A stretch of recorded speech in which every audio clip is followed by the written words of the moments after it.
In the last 2 centuries before our era, the power of Rome expanded to east and west. By the time of the first emperor Augustus, the whole Iberian Peninsula was also fully incorporated in this vast empire. In the most western province of Lusitania, where many new towns were built, Augustus founded Ammaia. This now vanquished town, located today in the mountainous border area of Portugal and Spain, flourished during at least 4 centuries, and then gradually disappeared from the landscape in medieval times.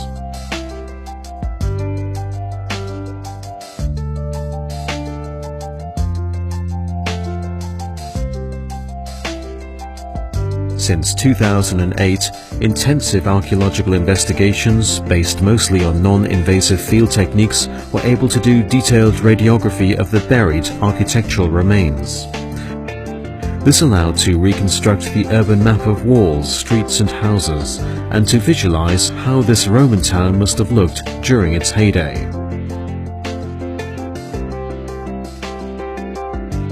In the hills west of the town's site, there is an abundance of water springs. This allowed the Roman engineers to build an aqueduct, bringing water downslope to the heart of the city. Field surveys by a team of geographers and archaeologists discovered here different structures of a dam and an impressive canalization system.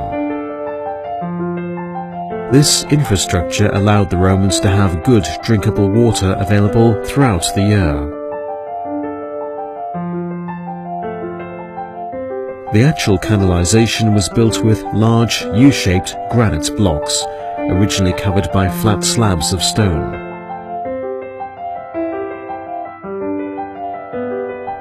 We will now visit the town of Ammaia from these western hills. As we follow the small river through the rich vegetation, we cross the Roman bridge predating the modern Pont de Madalena.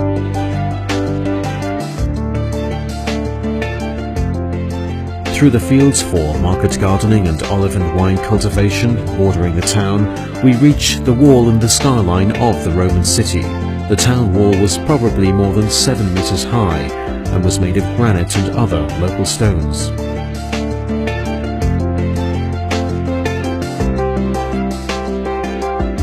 It had 4 gates connected to the main roads leaving the urban area. On the south side, we arrive at the most important entrance, the so-called Porta Sul. The gate was directed towards the provincial capital Emirata Augusta, or present-day Merida in Spain. It had a wide entrance within a courtyard and 2 round towers. Inside the gate was an impressive square paved with granite blocks and surrounded by a portico with columns. In recent years, excavations allowed to distinguish here several phases of construction. They demonstrated how the well-preserved area was also used long after the decline of the city, such as during the Visigothic and Arabic periods. Let us now enter one of the main Roman streets, the so-called Cardo Maximus. We visit early in the morning, before this town of some 2,000 inhabitants comes fully to life. The main commercial artery was flanked by many shops and houses with porticos. It leads us to the most important and fully central building complex, the Fora. From a side entrance we reach the central square. This square with porticos and shops and a granite pavement was flanked by the most important temple of Ammaia. This building, surrounded by an impressive colonnade and portico, was possibly dedicated to Jupiter or even to the emperor himself. Archaeological excavations and the scanning of some remains preserved above ground allowed to reconstruct the temple as standing on a high podium and with a monumental staircase on its southern side. It was flanked by water basins, a feature not uncommon in Roman Lusitania.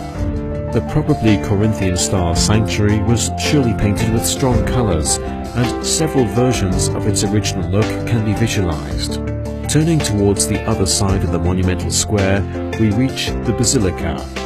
This was the town's courthouse, but was also used for political and commercial meetings. The radar prospections and some standing remains show clearly that this was an impressive aisled building with a high roof supported by 2 rows of columns. It it no doubt had a rich interior decoration of marble. From here, crossing the street, we reach another important public building, the bathhouse.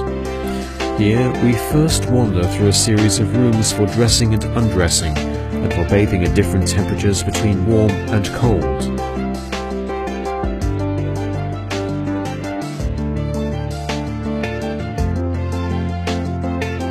Then we reach an open-air courtyard with a swimming pool and enough space for fitness and relaxation.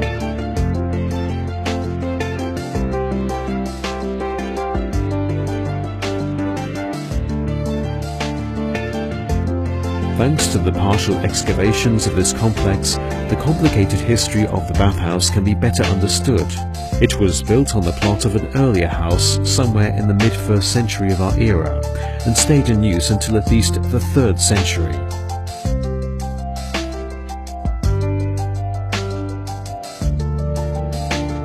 And so we leave Ammaia, but not without a last look from above this city lying gracefully on the valley slopes of the river Seva. We are struck by its regular plan of parallel and perpendicular streets dividing the many housing blocks. At its prime, the area of some 21 hectares within the walls was almost fully taken in by architecture.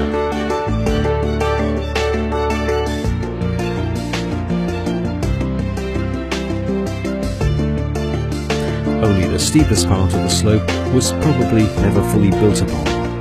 Outside the walls, the landscape of roads and bridges, farms and industrial activity, regular fields and monumental cemeteries marks the impact of the Roman lifestyle on this part of Lusitania.